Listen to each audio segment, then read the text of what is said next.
think I can see your beard. I see. You can see my beard? Oh no! I think I can see your beard. I see. You can see my beard? Oh no! Hi. Hi, how are you? Good. What's your name? Nico. Miko? I'm Isabella. What's your name? Kristen. Kristen? Nice to meet you. I'm Isabella. How are you doing? Good. Good. Are you nervous? Yes. How come? Do I look scary? Do you know what I am? No? I'm a drag queen. Have you ever heard of a drag queen before? No? What is a drag queen? A drag queen is someone who expresses themselves creatively through performance. So dress up in wild costumes, big wigs, crazy makeup, and then get on stage and perform and entertain people. And I know why you're speaking like that. Like what? Like, you look like you would speak in a different way, Yeah? but now you're speaking different. So now I know we're a boy. And I know why you're speaking like that. Like what? Like, you look like you would speak in a different way, Yeah? but now you're speaking different. So now I know we're a boy. I'm a boy. You're right. I'm a boy. I'm a boy. Wait. What? You didn't think I was a boy? I've been thinking. You thought I was a girl? I've been thinking. No, I'm a you're boy. How do you feel about that? A little bit weirded out, but like a little interesting. Interesting? It's a lot to think about. Do you always dress up as a girl? Not always, only when I'm performing. I usually live most of my life in jeans and a t-shirt and a backwards ball cap. That's really cool. So you're gay? I am. Good question. Did you curl your eyelashes? I did. I use an eyelash curler. But yeah, your previous question, I am gay. I came out of the closet when I was 21 years old. What's coming out of the closet means? Coming out of the closet means when you tell everybody that you're gay. It's something that gay people have to do. Do you have to be gay to do drag? No, anybody can do drag. Drag is for anybody and everybody who wants to put on a fun costume and get up on stage and entertain people. Everybody should try drag at least once.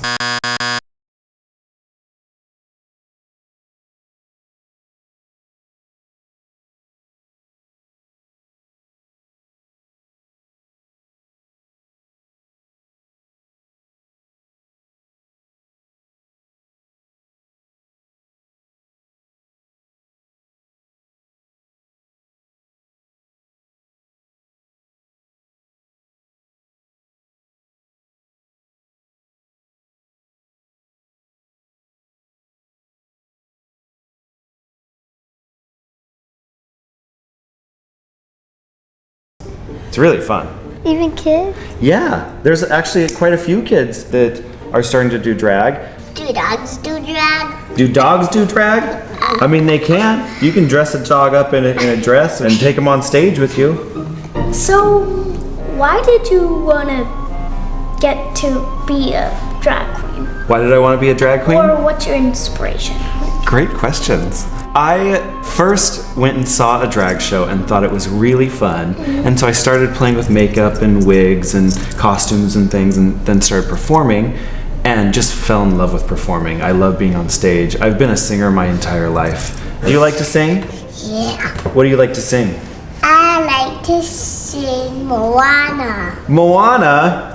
What about you? Do you like to dance? A little. A little? Just a little bebopping? I like to do this dance called the floss. What's that? Like this. Oh, the backpack kid dance. Yeah. It's called the floss? Yeah, because it looks like you're flossing your teeth. Oh, I get it. I'm into it. Where did you get this sword? A sword. This dress, I got, I had a designer make it for me. What? Yeah. Is that a costume? It is. Everything that I wear, I refer to as a costume. Like Halloween? It's kind of like Halloween every day. That's what I get to do for my job is Halloween every day. Except the candy part, there's no candy. Sometimes there's candy. Are your eyelases real or fake? Oh, they're definitely fake. I glued them onto my eye. Glued. Yeah. What about the gems over there? I glued those on too. What about the lipstick? The lipstick I just painted on. Paint. Yeah, and then I tapped glitter into it. Glitter. Yeah, glitter. I like everything to sparkle a little bit. I say if you're not sparkling, you're not trying. Right? Do you ever wear sparkly things? Not really, Not really. How come you don't wear anything sparkly? because I think some people at school make fun of me. Well, those people, their opinions aren't important. Do people ever make fun of you? When I was younger, people did, but that's because, you know, kids do that. Kids can be mean. There's been a few times that I've encountered people that weren't quite as nice and were a little bit judgmental. What? I know what to do. Just don't speak, because then they think you're like a real one. Don't you think I should just be myself? Yeah. Yeah. Do you ever wish you were a girl? I don't. I like being a boy, but I enjoy dressing up like a girl. It's really fun. What does your family think about your job? You know, at first they were a little unsure of it. They didn't quite understand what I was doing. But as they learned more, they've opened up more to it. What would your family say if you were a drag queen? Get out of this house. Really? That's what my dad would say. Well, you know, you can change people's minds. Yeah. I'm pretty much not weirded out now. You're not? Yeah, I'm Good. comfortable. Anybody can do anything they want. If they want to wear a dress, that's fine. You just if need they to want to wear pants. believe. Yeah. Just believe in it. Thank you, Isabel. Thank you guys. It was great to meet you. It was so good to meet you. Hampton? Yeah. I'll see you later. See you later. Go out like that. Yeah, girl shoes on. Kind of looks like Tinkerbell. Bam! Wonderful.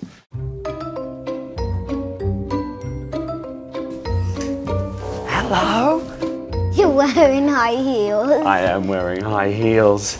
I'm Ruben. Do Hi, Ruben. you know what we're doing today? I think they're talking about you. There you go. Are you sitting in my seat? Yeah. Oh my God, are you going to ask the questions in the interview? Yeah? This is the first time that I've been back at school since I left Australia. Your eyelashes are a bit too long. They're real, by the way. My parents were cousins. No, I'm kidding. They're fake. They're fake. They're fake. good. When did you like dressing up like that? What age? I've been dressing up like this since I was your age. God, you must be well old. Do you think I look normal? No. No. You are normal a bit. I'm normal a bit? I feel so hurt.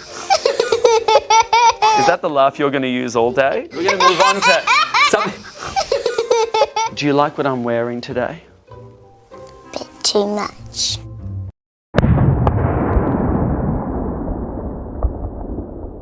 Why do you have makeup and lipstick and glitter on? Because I think it looks pretty. You don't think it looks pretty?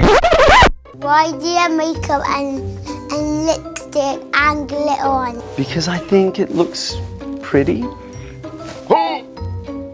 You don't think it looks pretty? Do you have a girlfriend?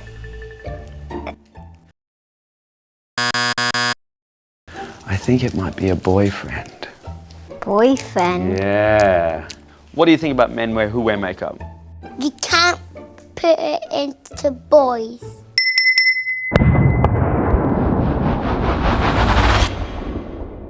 Who said?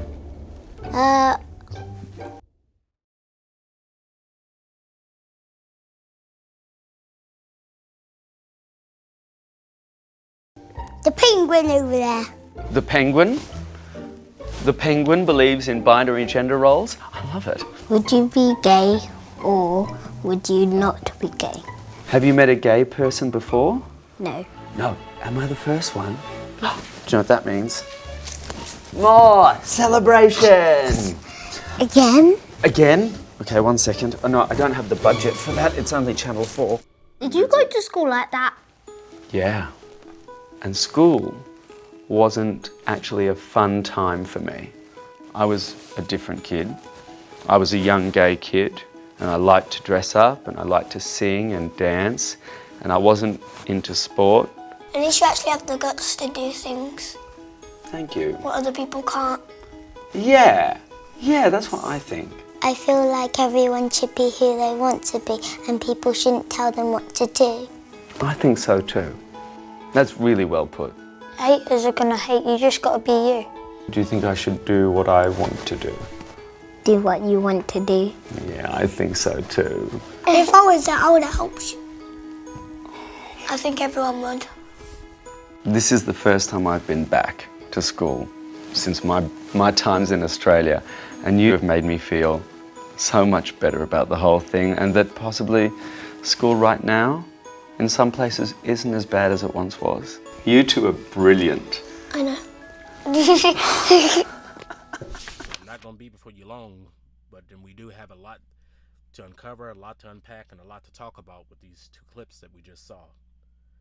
So then for the people that are part of the congregation or the people that are watching this today that have children, then this is exactly why then I specifically stay on this channel, and also the other teachers at the other channels of the King James Bible University. Then they stress to you that are with children that you have to be very attentive of what's going on in their worlds.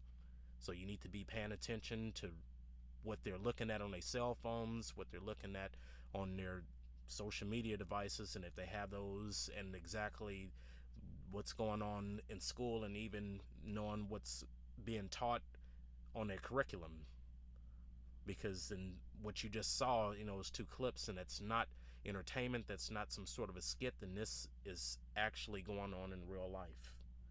And just with the observations, moving on to the observations of the videos, then you can tell that the children, they look uncomfortable. You even had one that admitted that he was nervous. You had one that admitted he was weirded out. And you can tell just by the posture of the children and just by the questions that they're asking these grown men that they know that something is amiss, that it's not right. Which then this right here defeats the narrative that children can sometimes, and they just be born towards than one of these non-standard sexual type lifestyles. Then that's not the case. Then it starts with sickos, just like the two that you saw in the clip. Then they influence their minds to believe such a lie. And also with the teaching them about coming out of the closet and not worrying about the opinions of others. And then they also share with these young children, which is also inappropriate, the troubles and struggles of their own childhoods because of different opinions of their fellow classmates. And what happens is they're looking for some sort of a desired response, a desired action from these children, and out of guilt, then they are looking for these children to change their perspective and their outlook on people that are living in that sort of lifestyle. Then they're looking for the young children to be more receptive to that lifestyle, and they're also looking for these children as they get older to make peace with people that are walking in that wicked lifestyle. And as the children of the Most High and also saints, then we're not supposed to be having any sort of agreement with darkness, nor do you want your children to end up missing a kingdom behind something like this, because then it is abominable to the Most High. And I'm going to show you that in this little short lesson that we have. And even the young sister, and there's something else that I have to bring up. So the young Israelite sister that was in the second video, then she flat out told the guy that was sitting before her that she had never met a gay person before. So then he was the first one. And also, finally, then I'm willing to bet that these young children, just with some of the sharp and witty questions that they were asking, if they would have had the precepts, would have had some of the knowledge and understanding that we have, just even I'd say a fraction of it, they could have chopped both of those two young adults up all by themselves without any sort of presence of or aid or assistance from anybody else. They could have done it on their own. So we're going to begin with Ecclesiastes 7:29 over here on the left side of my screen. And so, lo, this only have I found, that God has made man upright, and that's the end of that thought. But they have sought out many inventions. So then we are the ones that have sought out these other imaginations and these other sorts of thoughts. Because when it's concerning gender roles, then there's only two. Then you look at what the second guy was saying in the second clip, and he challenges the gender binary roles. Then he believes that there are just more roles than male and female. Then they believe in a gender queer, gender non-conforming, and so on and so forth. Then these are these many different inventions that they've sought out in this context, because God made man upright. So we'll see this over here in Genesis 1:27. So God created man in his own image, so in his own likeness. In the image of God created he them. So enter that thought. So male and female created he them, full stop. Or otherwise it's known as a period. So you don't see any other roles there. Then it's binary. So you have male and you have female. Then you don't have a cross. Then you don't have the LGBTQ there. Then it is what it is, and that's not going to change, nor is it open for any interpretations, nor is that going to contradict in anywhere else in our volume of our book. So moving on from there, then we have something else that we have to talk about, and there's just a second observation. So though young in age, none of the children, they were deceived. From the very beginning of their meet and greet, they each one of them, and with their own one-on-one meet and greets, then they all know that they're dealing with sick, creepy men sitting in the presence of them right in front of them. And you can draw this just from the observations that the young children are making. So you had one little girl, then the youngest one, the smallest one, looked right up at that guy's face and said, "I can see your beard." Then you had another one that asks, "Okay, why do you have that dress on and you got makeup on and lashes on and lipstick and glitter?"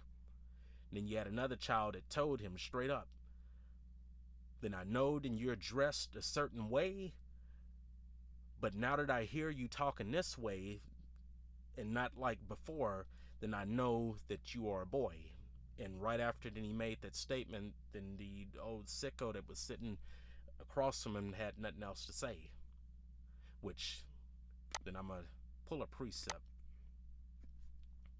So we're going to go to Matthew, and we go to chapter 26, and we will park it at verse 73. "And after a while came unto him they that stood by, and said to Peter, Surely thou also art one of them, for thy speech," that's the reason why, "bewrayeth thee, then it gave you away." And then I'm using this verse to draw back to what we saw between that boy and then that one part of that clip and the sicko that was sitting across from him.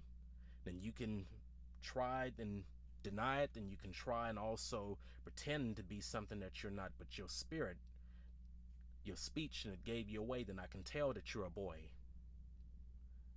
Then we had a few children ask them, were they gay, straight up. And then we had one, then that was my favorite young child in the video, then the one that asked him straight up, what it answered straight up when he was questioned, what does he think about men dressed as women? Then that young boy straight up told him that you can't put it on to boys. And he actually quoted a precept, and whether then he realized it or not, or whether any of the bystanders watching the interview realized it or not, or whether those two that were there realized that themselves or not either, which we're going to dig into that. And I showed you the scriptures while the clips were playing, but now then we're going to get into it and talk about it. So we have Deuteronomy, and we'll look at chapter 22 and verse 5. So this is Deuteronomy 22 and 5. "So the woman shall not wear that which pertaineth unto a man, neither shall a man put on a woman's garment. For all that do so are abomination unto the Lord, the Spirit of thy God." So this scripture, then, it has two different senses. It has a natural sense and a spiritual sense. So beginning with the natural sense, so the woman and the man each have their own respective apparel, which are distinguishing factors for each sex. So we're not supposed to be cross-dressing as seen in a video, and even with when we move on and look even at the entertainment industry, where you have a lot of these black male actors and even non-black male actors, they'll end up playing these roles where they have to put on a dress, and they have to put on high heels and sandals and makeup and wigs, and for entertainment. Then they're trying to entertain the masses, the audiences, but it's wickedness in the eyes of the Creator. On a spiritual sense, then it's addressing confusion, then which is demonstrated through the example of the natural sense, but on a spiritual side, then it's addressing confusion, and this confusion, it's to be avoided by the establishment of a difference between flesh and spirit. So concerning this journey that our spirits are in, and it's a world, God, then he has a set way in place. We're supposed to be separated unto him from the world. So that means that there's no gray area or no middle ground. And anyone saying or speaking contrary, then they're not of God. So we're going to use this right side, and we'll go over to 1 Corinthians, and we'll look at chapter 14, and we'll start with verse 33. For God is not of confusion. And the reason I said it this way is this author, the word the author, then that's italicized. So the translators, and they put that in there to give this text additional clarification. But when you remove the italicized words out of it, then it just reads, for God is not of confusion, but of peace, as in all churches of the saints. So the people of the sanctuary. So then he's not of confusion. Then his word, then there's no sort of gray area, then there's no middle ground, then it's in absolutes. Then you have a black and a white. Then we also have 1 Corinthians 14 and 37. So this is what we're going to look at next. So if any man think himself to be a prophet or spiritual, let him acknowledge that the things that are right unto you are the commandments of the Lord, which it's even with this Deuteronomy 22 and 5. So then that's the first precept with this teardown. Then we have more that we have to look at. So in the same book, 1 Corinthians, then we're going to go down to chapter 15, and we're going to look at verse 40.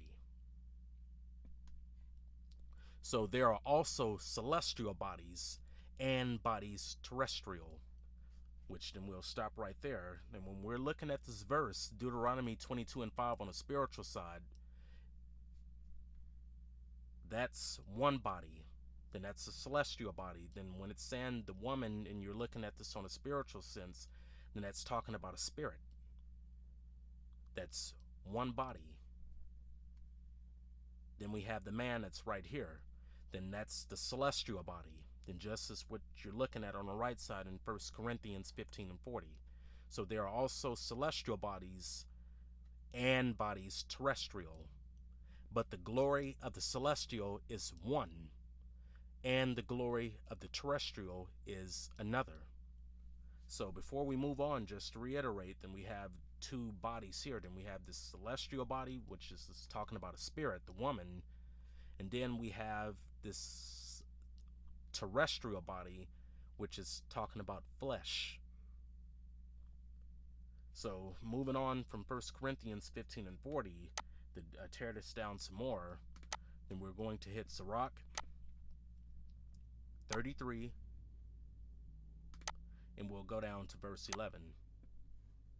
In much knowledge the Lord has divided them, and made their ways diverse. So the ways of the spirit, then it's diverse from the ways of flesh. Moving on from here, then we're going to also look at Songs of Solomon. So now we're moving on to Songs of Solomon, chapter 5, verse 3. And this is a key right here. So I have put off my coat, so my covering. How shall I put it on? So then the question is being answered. It's being asked. I have put off my coat, and how shall I put it on? So I have washed my feet, so my desire, and you washed and sanctified it with the word.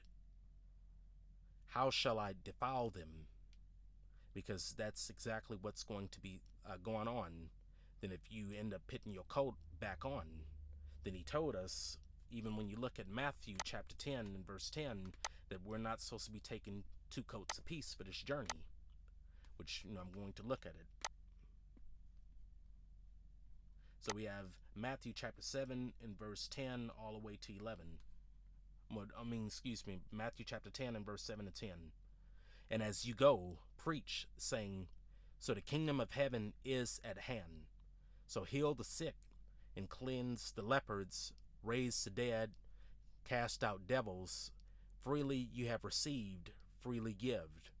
So provide neither gold nor silver nor brass in your purses, nor scrip for your journey, neither 2 coats. So got these 2 doctrines here. Not supposed to be doing that. That's confusion. Neither shoes nor yet stakes, for the workman is worthy of his meat. So, which, moving on from here, then we're going to run 2 more precepts, which is going to solidify this understanding right here. So now we're going to go to Isaiah, and we'll go to chapter 30 and verse 1. So woe to the rebellious children, saith the Lord, to the Spirit of God, that take counsel, but not of me. And that's the end of that thought. And that cover with a covering, but not of my spirit, that they may add sin to sin. So wicked thought after wicked thought. Just as with, and we're looking at these 2 bodies, celestial and telestial, just as what we've seen in Sirach 33 and 11, then in much knowledge are they different from one another. Their ways are diverse. So the flesh, then it's contrary to the spirit. Then the flesh, it's going to lust against the spirit. So then if you're taking on this covering and you're mixing these coverings, you're not going to be able to do the things that you're supposed to be doing on this journey. And this is why then we don't mix. This is why then it tells you not to mix seed either.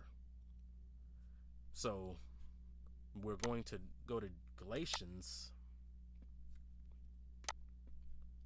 and we'll go to chapter 5, and we'll look at verse 16 through 18. So this is the conclusion of the matter. So this I say then, walk in the Spirit, and you shall not fulfill the lust of the flesh. For the flesh lusteth against the Spirit, and the Spirit, and its contrary, then it's against the flesh. And these are contrary the one to the other, so that you cannot do the things that ye would. But if you be led of the Spirit, you are not under the law. So, and under the law of flesh and sin and death. So then these are the precepts that you have to meditate on when you go back and you're looking at this Deuteronomy 22 and 5 and what it's commanding of us spiritually. Then we're not supposed to be mixing.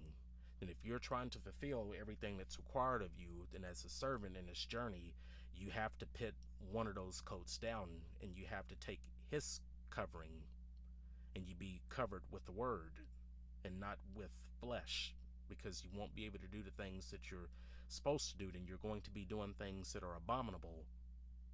Just as with those 2 guys that are in the clips, both of them, and if you notice, it's no coincidence, both of them, they're homosexuals. And just when you're also covered with flesh, then it's going to create that spiral. Then you're covered with the shadow of Egypt.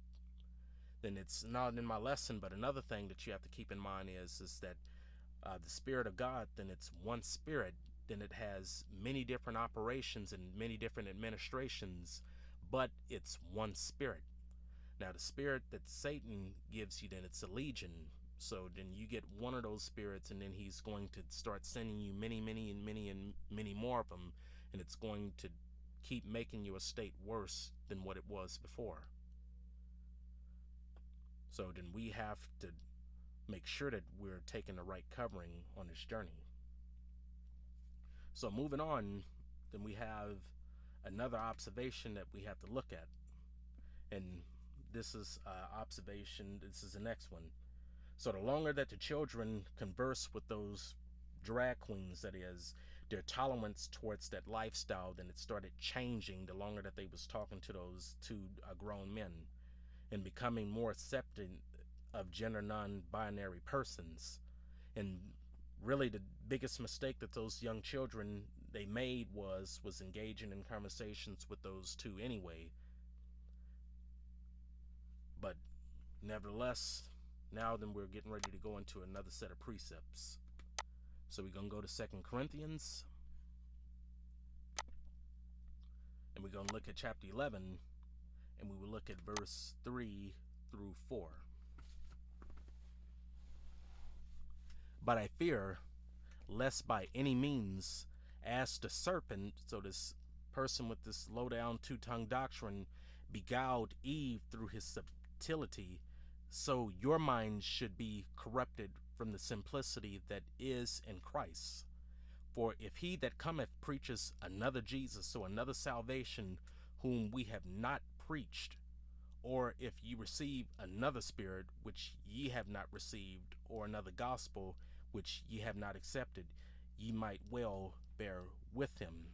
So what's going to happen is if somebody, then they're coming to you, they're preaching another salvation, they're preaching another sort of a message, they're preaching of another spirit, contrary to what we have received through the preceptual understanding of this King James 16:11, it's going to end up corrupting your understanding, then it's going to corrupt your mind.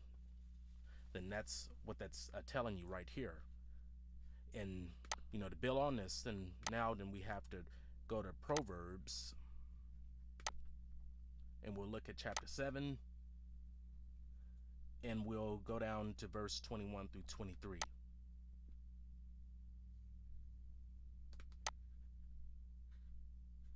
Oh, then I went too far.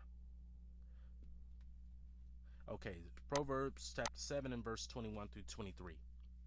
So with much fair speech she caused him to yield.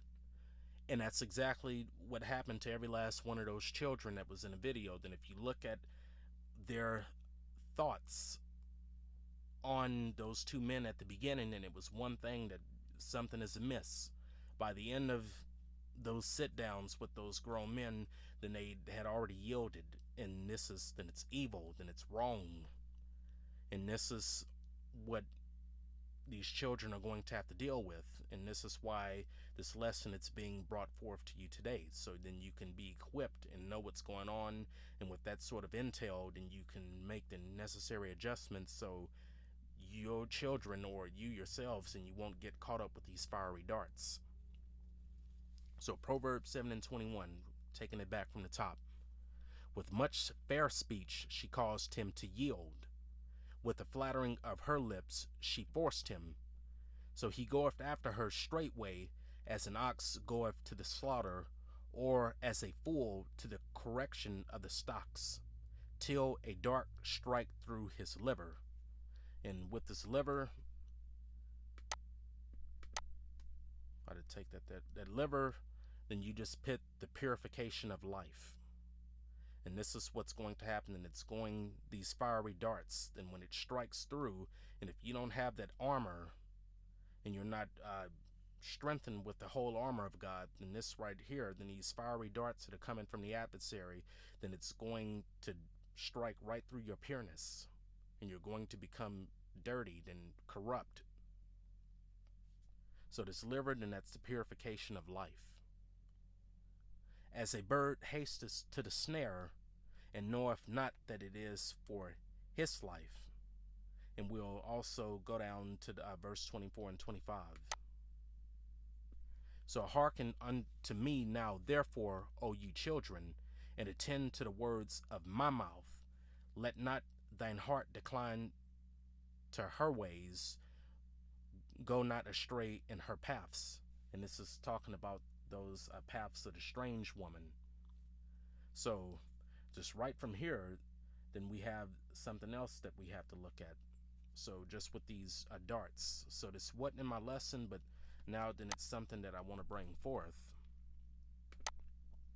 Then we're going to head over to, we'll go to Ephesians, and we'll go to chapter 6, and we will look at verse 14. That's what we'll start with. Actually, no, we'll go up to verse 10, and we'll go all the way down to verse 17. So Ephesians chapter 6 and verse 10 down to 17. So finally, my brethren, so be strong in the Lord, the Creator, and in the power of his might. So put on the whole armor of God, that ye may be able to stand against the wiles of the devil. For we wrestle not against flesh and blood, but against principalities, against powers, against the rulers of the darkness of this world, against spiritual wickedness in high places. Wherefore take unto you the whole armor of God, that ye may be able to withstand in the evil day, having done all to stand. So stand therefore, having your loins girded about with the truth, and having on the breastplate of righteousness, and your feet shod with the preparation of the gospel of peace. Above all, taking the shield of faith, wherewith ye shall be able to quench all the fiery darts of the wicked, and take the helm of salvation and the sword of the Spirit, which is the word of God. So that's what's going to happen then if you don't have that whole armor. Then those fiery darts that are being always projected towards us from the adversary, then they're going to pierce right through. And it's going to pierce, as it's saying in Proverbs 7:23, it's going to strike right at your liver. So moving on from there, the next verse that we have to look at, because now we're still focusing on how this strange woman with her spare speeches, since she could cause us to yield. So we're still focusing on Proverbs 7:21, this Ephesians 6 and 10 through 17. It wasn't in the lesson, but then it came to my mind. So now, leaving here on the left side, we will go to the book of Daniel, and we'll go to chapter 7, and we're going to stop right over at verse 25.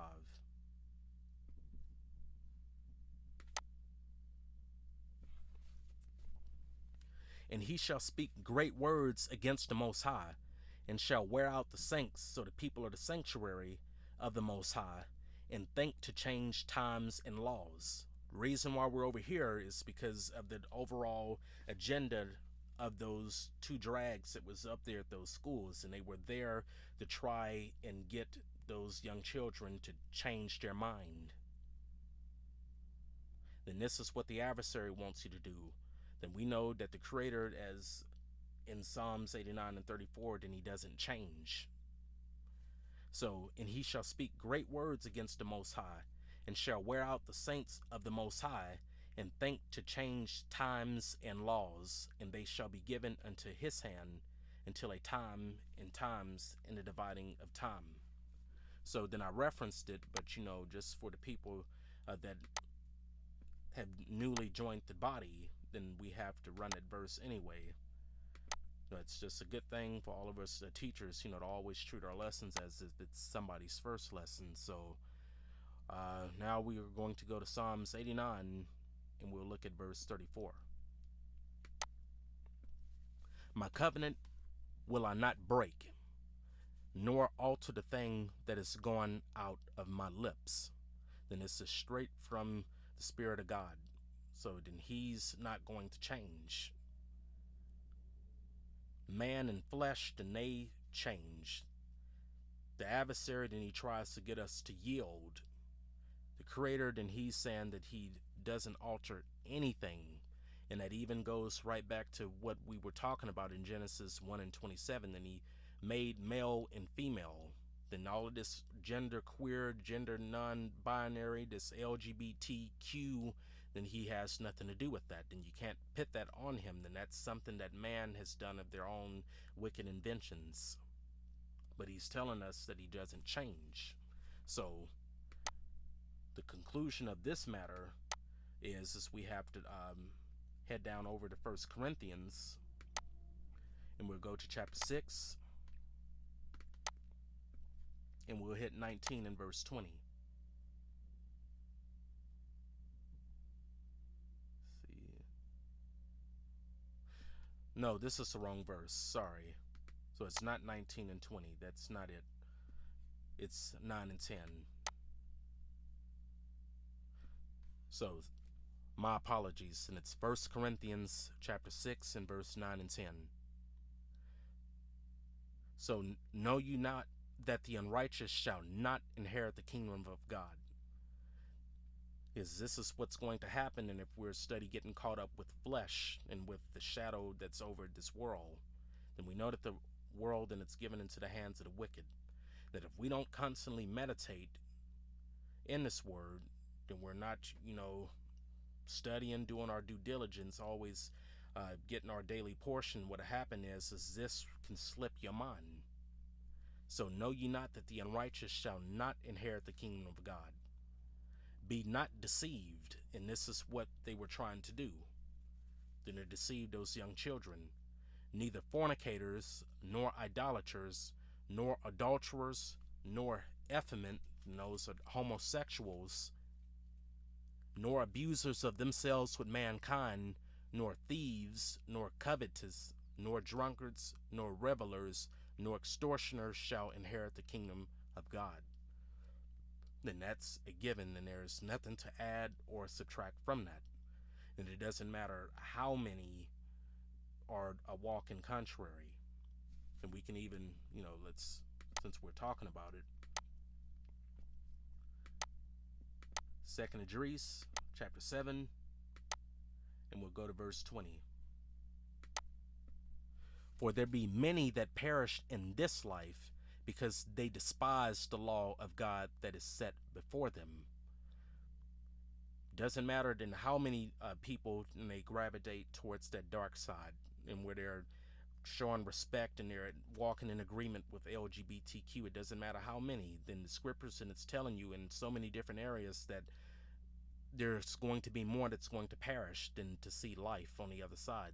And this is even in Matthew, where it's saying, straight is the way that leads to life, and broad, then that's the way that leads to destruction. We'll also hit 2 Peter, and we'll go to chapter 2, and we'll look at verse 6 through 8, and we have an example. So for the people that are holding towards that lifestyle, so the people that are being contrarians, that is, to what's in the scripture, then you can always ask them, okay, why did the Creator destroy Sodom and Gomorrah? So we're going to look at some of this right here with 2 Peter chapter 2 and verse 6 through 8. And turning the cities of Sodom and Gomorrah into ashes, condemned them with an overthrow, making them an example unto those that after shall live ungodly. So the overthrow of Sodom and Gomorrah, then that is the example, then that's the blueprint. Then all of us that are doing the same as the people that were over there in Genesis that got overthrown, then we're going to suffer the same fate. Then that's not going to change. It doesn't matter how many. Then we just look at what we've seen in 2 Esdras 7 and 20. And delivered just Lot, vexed with their filthy conversation of the wicked. For that righteous man dwelleth among them, and seeing and hearing vexed his righteous soul from day to day with their unlawful deeds. So just even with Lot, then he was dwelling amongst them, but then he was not walking after their wicked ways, and he was taken out. And the rest of Sodom and Gomorrah, then they were destroyed. And just one of the last thing, because I said I wasn't going to be before us all long, then we're going to just look at Proverbs chapter 22, and we'll look at verse 6 right here. So train up a child in the way he should go, and when he is old, he will not depart from it. So with this scripture right here, then this should be a call to action to all of the adults that are with children, You know, on top of everything else that you have to do, from ordering your home, from your career, and all of the other obligations you have, then this right here, the training of your child, and that's an additional, that's a duty within itself. And if you want your child to have that best shot at salvation, you have to put forth the time and the investment into your children to make sure that they know right from wrong, that you're giving them examples and you're showing them all of these examples, all of these mysteries. Then if you're going people watching and you take your children with you so they can see what you see and you can teach them what you know. And if you continue to teach them as they get older, then they're going to have what it is in a battlement. Then they're going to have that defense, that protection. So, you know, when the adversary that's out here is dealing and throwing all of these darts, then we'll have that armor to protect us. Which, you know, I'll just go ahead and put it here. We'll go to Deuteronomy 22, and we will look at verse 8. And this is spiritual.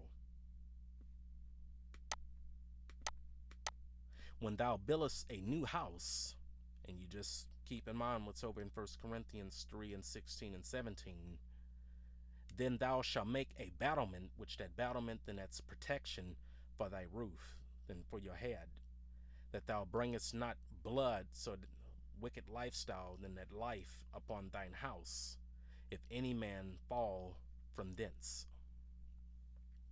So just in wrapping up, then we have one clip that was passed along to me some time back, then I thought now would be an appropriate time to play this. But after the clip goes over with, then I'll be finished with you all for today. And if you have any sort of questions or comments or concerns, you can send me an email or you can leave a comment in the section below, and get ready to play this clip. Hello, I'm here to speak on behalf of our younger children and their academics.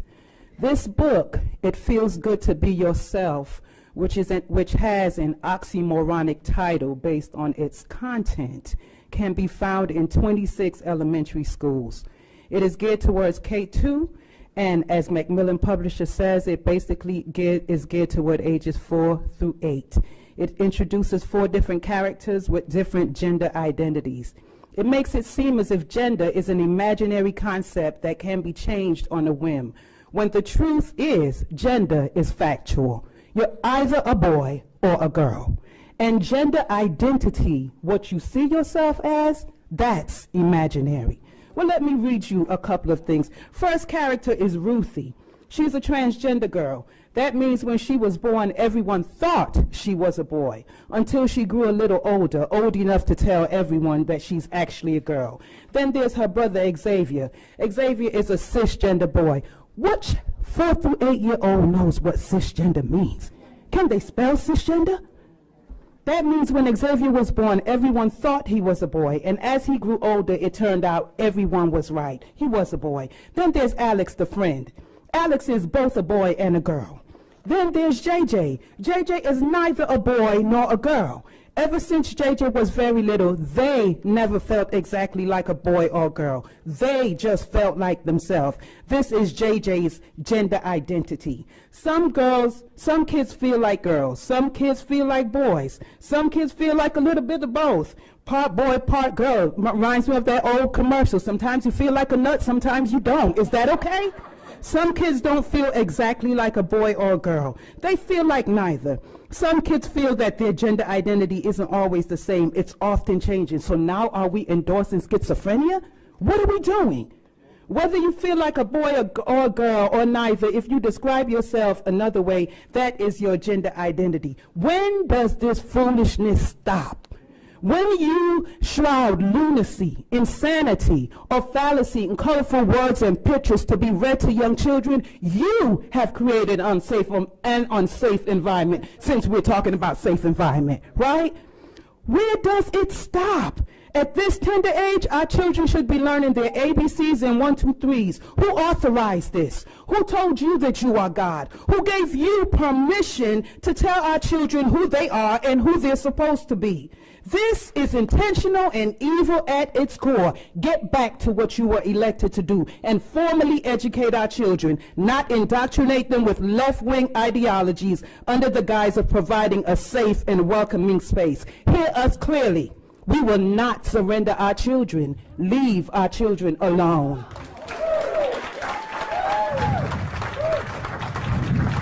Wow, God bless this lady. She's doing the Lord's work. Let me know what you think about this in the comment section. Bro, this book can be found in 26 schools that she knows of, and the book is for 4 to 8 years old. Think about targeting kids 4 to 8 years old. And she said something that I totally agree with regarding that dumb term cisgender. Can you find me a 4-year-old or 5-year-old who knows what a cisgender is, bro? Or who cares what a cisgender is? Do you think 5-year-old, 6-year-old care about cisgender male, cisgender female? You can't make this up. She said she was fighting and she was there to represent kids. She did it. Amazing. God bless you. God bless her. Catch you on the next one.